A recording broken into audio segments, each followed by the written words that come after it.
ಸುದ್ದಿ ನೋಡೋಣ. ಧರ್ಮಸ್ಥಳದಲ್ಲಿ ಶವಗಳನ್ನು ಹೂತಿಟ್ಟ ಪ್ರಕರಣಕ್ಕೆ ಸಂಬಂಧಪಟ್ಟ ಹಾಗೆ ಇಬ್ಬರು ಆಂಬ್ಯುಲೆನ್ಸ್ ಡ್ರೈವರ್ಗಳಿಗೆ ಈಗ ಎಸ್ಐಟಿ ಅಧಿಕಾರಿಗಳು ವಿಚಾರಣೆಗೆ ಬನ್ನಿ ಅಂತ ಹೇಳಿ ನೋಟಿಸ್ ಅನ್ನು ಕೊಟ್ಟಿದ್ದಾರೆ. ಅದರ ಸಂಬಂಧ ವಿಚಾರಣೆಗೂ ಕೂಡ ಹಾಜರಾಗಿದ್ದಾರೆ. ಓರ್ವ ಜಲೀಲ್ ಬಾಬಾ ಹಮೀದ್ ಇವರಿಬ್ಬರು ವಿಚಾರಣೆಗೆ ಹಾಜರಾಗಿದ್ದಾರೆ. ಎಸ್ಐಟಿ ವಿಚಾರಣೆಯನ್ನು ಎದುರಿಸಿ ಬಂದಿದ್ದೇನೆ, ಮತ್ತೆ ಕರೆ ಮಾಡಿದ್ರೆ ಬರಬೇಕು ಅಂತೇಳಿ ಹೇಳಿದ್ದಾರೆ. ಲೆಕ್ಕಕ್ಕಿಲ್ಲದಷ್ಟು ಶವಗಳನ್ನು ಶಿಫ್ಟ್ ಮಾಡಿದ್ದೇವೆ, ಸ್ನಾನಘಟ್ಟದಿಂದ ನಾವು ಶಿಫ್ಟ್ ಮಾಡಿದ್ದೇವೆ, ಕೆಲವು ವೇಳೆ ಧರ್ಮಸ್ಥಳದ ಲಾಡ್ಜ್ಗಳಿಂದಲೂ ಕೂಡ ಶಿಫ್ಟ್ ಮಾಡಿದ್ದೇವೆ. ಎಲ್ಲ ಸಂದರ್ಭದಲ್ಲಿಯೂ ಪೊಲೀಸರು ಇರ್ತಾ ಇದ್ರು ನಮ್ಮ ಜೊತೆಗೆ.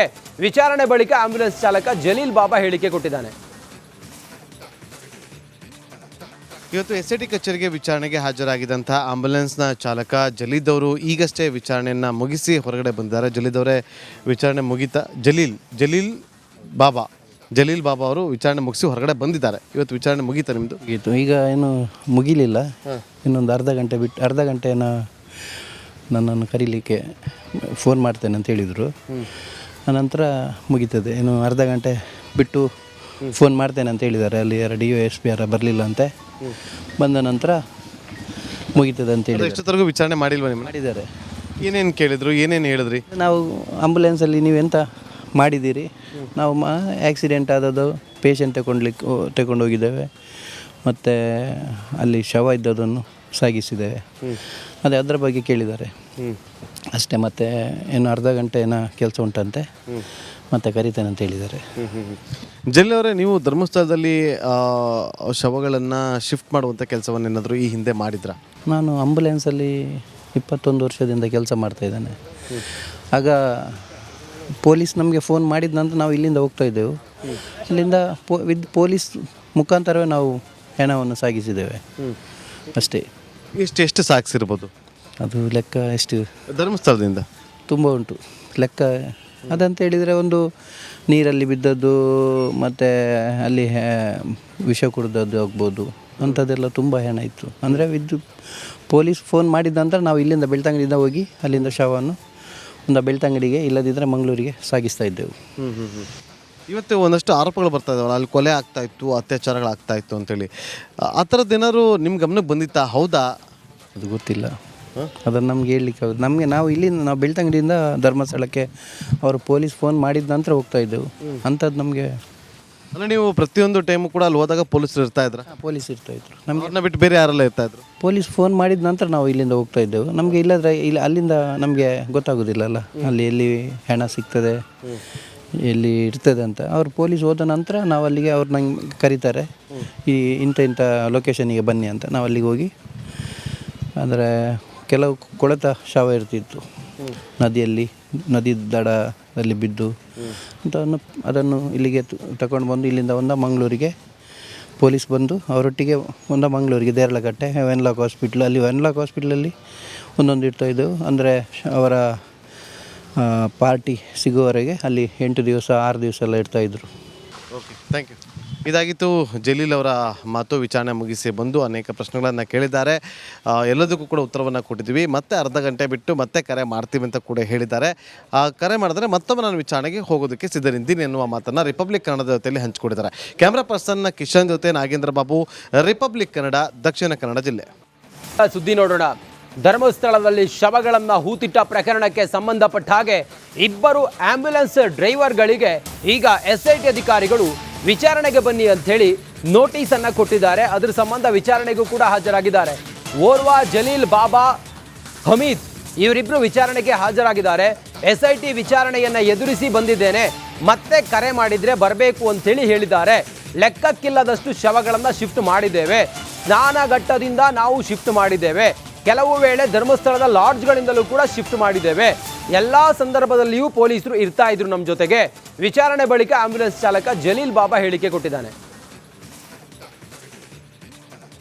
ಇವತ್ತು ಎಸ್ಐಟಿ ಕಚೇರಿಗೆ ವಿಚಾರಣೆಗೆ ಹಾಜರಾಗಿದ್ದಂಥ ಆಂಬ್ಯುಲೆನ್ಸ್ನ ಚಾಲಕ ಜಲೀದ್ ಅವರು ಈಗಷ್ಟೇ ವಿಚಾರಣೆಯನ್ನು ಮುಗಿಸಿ ಹೊರಗಡೆ ಬಂದಿದ್ದಾರೆ. ಜಲೀದ್ ಅವರೇ ವಿಚಾರಣೆ ಮುಗೀತಾ? ಜಲೀಲ್ ಬಾಬಾ ಅವರು ವಿಚಾರಣೆ ಮುಗಿಸಿ ಹೊರಗಡೆ ಬಂದಿದ್ದಾರೆ. ಇವತ್ತು ವಿಚಾರಣೆ ಮುಗೀತಾ ನಿಮ್ಮದು? ಮುಗೀತು. ಈಗ ಏನು ಮುಗಿಲಿಲ್ಲ, ಇನ್ನೊಂದು ಅರ್ಧ ಗಂಟೆನ ನನ್ನನ್ನು ಕರೀಲಿಕ್ಕೆ ಫೋನ್ ಮಾಡ್ತೇನೆ ಅಂತ ಹೇಳಿದರು. ಆನಂತರ ಮುಗೀತದೆ. ಇನ್ನು ಅರ್ಧ ಗಂಟೆ ಬಿಟ್ಟು ಫೋನ್ ಮಾಡ್ತೇನೆ ಅಂತ ಹೇಳಿದ್ದಾರೆ. ಅಲ್ಲಿ DOSP ಬರಲಿಲ್ಲ ಅಂತೆ. ಬಂದ ನಂತರ ಮುಗೀತದೆ ಅಂತ ಹೇಳಿ ಎಷ್ಟೊತ್ತರೆಗೂ ವಿಚಾರಣೆ ಮಾಡಿಲ್ವಾ ನಿಮ್ಮ ಮಾಡಿದ್ದಾರೆ. ಏನೇನು ಕೇಳಿದ್ರು, ಏನೇನು ಹೇಳಿದ್ರಿ? ನಾವು ಆಂಬುಲೆನ್ಸಲ್ಲಿ ನೀವೆಂತ ಮಾಡಿದ್ದೀರಿ, ನಾವು ಆ್ಯಕ್ಸಿಡೆಂಟ್ ಆದದ್ದು ಪೇಷಂಟ್ ತಗೊಂಡೋಗಿದ್ದೇವೆ, ಮತ್ತು ಅಲ್ಲಿ ಶವ ಇದ್ದದನ್ನು ಸಾಗಿಸಿದ್ದೇವೆ, ಅದೇ ಅದರ ಬಗ್ಗೆ ಕೇಳಿದ್ದಾರೆ ಅಷ್ಟೇ. ಮತ್ತು ಏನು ಅರ್ಧ ಗಂಟೆ ಏನೋ ಕೆಲಸ ಉಂಟಂತೆ, ಮತ್ತೆ ಕರಿತೇನೆ ಅಂತ ಹೇಳಿದ್ದಾರೆ. ಜಲ್ಲಿ ಅವರೇ, ನೀವು ಧರ್ಮಸ್ಥಳದಲ್ಲಿ ಶವಗಳನ್ನು ಶಿಫ್ಟ್ ಮಾಡುವಂಥ ಕೆಲಸವನ್ನು ಏನಾದರೂ ಈ ಹಿಂದೆ ಮಾಡಿದ್ರಾ? ನಾನು ಆಂಬುಲೆನ್ಸಲ್ಲಿ 21 ವರ್ಷದಿಂದ ಕೆಲಸ ಮಾಡ್ತಾಯಿದ್ದೇನೆ. ಆಗ ಪೊಲೀಸ್ ನಮಗೆ ಫೋನ್ ಮಾಡಿದ ನಂತರ ನಾವು ಇಲ್ಲಿಂದ ಹೋಗ್ತಾ ಇದ್ದೆವು. ಅಲ್ಲಿಂದ ವಿತ್ ಪೊಲೀಸ್ ಮುಖಾಂತರವೇ ನಾವು ಹೆಣವನ್ನು ಸಾಗಿಸಿದ್ದೇವೆ ಅಷ್ಟೇ. ಎಷ್ಟು ಸಾಗಿಸಿರ್ಬೋದು? ಅದು ಲೆಕ್ಕ ಎಷ್ಟು ಧರ್ಮಸ್ಥಳದಿಂದ ತುಂಬ ಉಂಟು ಲೆಕ್ಕ.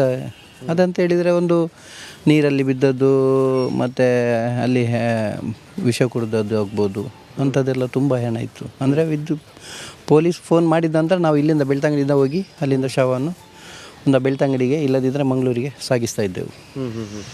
ಇವತ್ತು ಒಂದಷ್ಟು ಆರೋಪಗಳು ಬರ್ತಾ ಇದ್ದಾವಲ್ಲ, ಅಲ್ಲಿ ಕೊಲೆ ಆಗ್ತಾಯಿತ್ತು, ಅತ್ಯಾಚಾರಗಳಾಗ್ತಾಯಿತ್ತು ಅಂತೇಳಿ, ಆ ಥರದ್ದು ಏನಾದ್ರು ನಿಮ್ಮ ಗಮನಕ್ಕೆ ಬಂದಿತ್ತಾ? ಹೌದಾ? ಅದು ಗೊತ್ತಿಲ್ಲ, ಅದನ್ನು ನಮ್ಗೆ ಹೇಳಲಿಕ್ಕೆ ಹೌದು. ನಾವು ಇಲ್ಲಿಂದ ನಾವು ಬೆಳ್ತಂಗಡಿಯಿಂದ ಧರ್ಮಸ್ಥಳಕ್ಕೆ ಅವರು ಪೊಲೀಸ್ ಫೋನ್ ಮಾಡಿದ ನಂತರ ಹೋಗ್ತಾ ಇದ್ದೆವು. ಅಂಥದ್ದು ನಮಗೆ ಅಲ್ಲ, ನೀವು ಪ್ರತಿಯೊಂದು ಟೈಮು ಕೂಡ ಅಲ್ಲಿ ಹೋದಾಗ ಪೊಲೀಸರು ಇರ್ತಾ ಇದ್ರ? ಪೊಲೀಸ್ ಇರ್ತಾಯಿದ್ರು. ನಮ್ಮನ್ನ ಬಿಟ್ಟು ಬೇರೆ ಯಾರೆಲ್ಲ ಇರ್ತಾಯಿದ್ರು? ಪೊಲೀಸ್ ಫೋನ್ ಮಾಡಿದ ನಂತರ ನಾವು ಇಲ್ಲಿಂದ ಹೋಗ್ತಾ ಇದ್ದೆವು. ನಮಗೆ ಇಲ್ಲದ್ರೆ ಅಲ್ಲಿಂದ ನಮಗೆ ಗೊತ್ತಾಗೋದಿಲ್ಲಲ್ಲ, ಅಲ್ಲಿ ಎಲ್ಲಿ ಹೆಣ ಸಿಗ್ತದೆ, ಎಲ್ಲಿ ಇರ್ತದೆ ಅಂತ. ಅವ್ರು ಪೊಲೀಸ್ ಹೋದ ನಂತರ ನಾವು ಅಲ್ಲಿಗೆ ಅವ್ರು ನಂಗೆ ಕರೀತಾರೆ, ಈ ಇಂಥ ಲೊಕೇಶನಿಗೆ ಬನ್ನಿ ಅಂತ. ನಾವು ಅಲ್ಲಿಗೆ ಹೋಗಿ, ಅಂದರೆ ಕೆಲವು ಕೊಳೆತ ಶವ ಇರ್ತಿತ್ತು ನದಿ ದಡದಲ್ಲಿ ಬಿದ್ದು ಅಂತ, ಅದನ್ನು ಇಲ್ಲಿಗೆ ತಗೊಂಡು ಬಂದು ಇಲ್ಲಿಂದ ಮಂಗಳೂರಿಗೆ ಪೊಲೀಸ್ ಬಂದು ಅವರೊಟ್ಟಿಗೆ ಮಂಗಳೂರಿಗೆ ದೇರಳಕಟ್ಟೆ ವೆನ್ಲಾಕ್ ಹಾಸ್ಪಿಟ್ಲ್, ಅಲ್ಲಿ ವೆನ್ಲಾಕ್ ಹಾಸ್ಪಿಟ್ಲಲ್ಲಿ ಒಂದೊಂದು ಇರ್ತಾಯಿದ್ದೆವು. ಅಂದರೆ ಅವರ ಪಾರ್ಟಿ ಸಿಗುವವರೆಗೆ ಅಲ್ಲಿ 8 ದಿವಸ 6 ದಿವಸ ಎಲ್ಲ ಇರ್ತಾಯಿದ್ರು. Okay, thank you. ಇದಾಗಿತ್ತು ಜಲೀಲ್ ಅವರ ಮಾತು. ವಿಚಾರಣೆ ಮುಗಿಸಿ ಬಂದು ಅನೇಕ ಪ್ರಶ್ನೆಗಳನ್ನು ಕೇಳಿದ್ದಾರೆ, ಎಲ್ಲದಕ್ಕೂ ಕೂಡ ಉತ್ತರವನ್ನು ಕೊಟ್ಟಿದ್ದೀವಿ. ಮತ್ತೆ ಅರ್ಧ ಗಂಟೆ ಬಿಟ್ಟು ಮತ್ತೆ ಕರೆ ಮಾಡ್ತೀವಿ ಅಂತ ಕೂಡ ಹೇಳಿದ್ದಾರೆ. ಕರೆ ಮಾಡಿದ್ರೆ ಮತ್ತೊಮ್ಮೆ ನಾನು ವಿಚಾರಣೆಗೆ ಹೋಗೋದಕ್ಕೆ ಸಿದ್ಧರಿದ್ದೀನಿ ಎನ್ನುವ ಮಾತನ್ನು ರಿಪಬ್ಲಿಕ್ ಕನ್ನಡದ ಜೊತೆಯಲ್ಲಿ ಹಂಚಿಕೊಂಡಿದ್ದಾರೆ. ಕ್ಯಾಮ್ರಾ ಪರ್ಸನ್ ಕಿಶನ್ ಜೊತೆ ನಾಗೇಂದ್ರ ಬಾಬು, ರಿಪಬ್ಲಿಕ್ ಕನ್ನಡ, ದಕ್ಷಿಣ ಕನ್ನಡ ಜಿಲ್ಲೆ. ಸುದ್ದಿ ನೋಡೋಣ.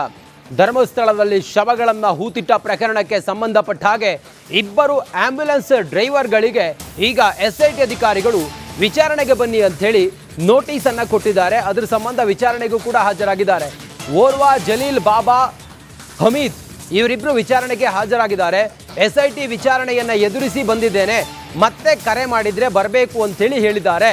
ಲೆಕ್ಕಕ್ಕಿಲ್ಲದಷ್ಟು ಶವಗಳನ್ನು ಶಿಫ್ಟ್ ಮಾಡಿದ್ದೇವೆ, ಸ್ನಾನಘಟ್ಟದಿಂದ ನಾವು ಶಿಫ್ಟ್ ಮಾಡಿದ್ದೇವೆ, ಕೆಲವು ವೇಳೆ ಧರ್ಮಸ್ಥಳದ ಲಾಡ್ಜ್ಗಳಿಂದಲೂ ಕೂಡ ಶಿಫ್ಟ್ ಮಾಡಿದ್ದೇವೆ. ಎಲ್ಲ ಸಂದರ್ಭದಲ್ಲಿಯೂ ಪೊಲೀಸರು ಇರ್ತಾ ಇದ್ರು ನಮ್ಮ ಜೊತೆಗೆ. ವಿಚಾರಣೆ ಬಳಿಕ ಆಂಬ್ಯುಲೆನ್ಸ್ ಚಾಲಕ ಜಲೀಲ್ ಬಾಬಾ ಹೇಳಿಕೆ ಕೊಟ್ಟಿದ್ದಾನೆ. ಇವತ್ತು SIT ಕಚೇರಿಗೆ ವಿಚಾರಣೆಗೆ ಹಾಜರಾಗಿದ್ದಂಥ ಆಂಬ್ಯುಲೆನ್ಸ್ನ ಚಾಲಕ ಜಲೀದ್ ಅವರು ಈಗಷ್ಟೇ ವಿಚಾರಣೆಯನ್ನು ಮುಗಿಸಿ ಹೊರಗಡೆ ಬಂದಿದ್ದಾರೆ. ಜಲೀದ್ ಅವರೇ, ವಿಚಾರಣೆ ಮುಗಿತಾ? ಜಲೀಲ್ ಬಾಬಾ ಅವರು ವಿಚಾರಣೆ ಮುಗಿಸಿ ಹೊರಗಡೆ ಬಂದಿದ್ದಾರೆ. ಇವತ್ತು